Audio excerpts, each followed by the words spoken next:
Niño de olvido, cerca de la mano, en la orilla opuesta del asombro, palpitas, niño de barro.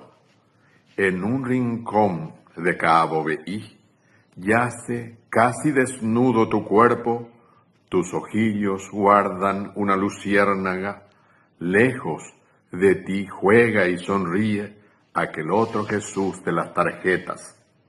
A un costado del jolgorio gimes perdido pero no hallado entre los hombres, multiplicado en sombras entre las luces, muy solo entre tantos de cada diciembre.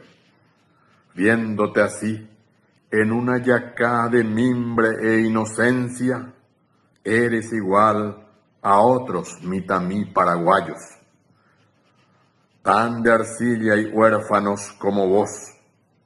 Caminan descalzos de alegría, crecen a latigazos de sol y se los recuerda a veces en un olvido de breves minutos.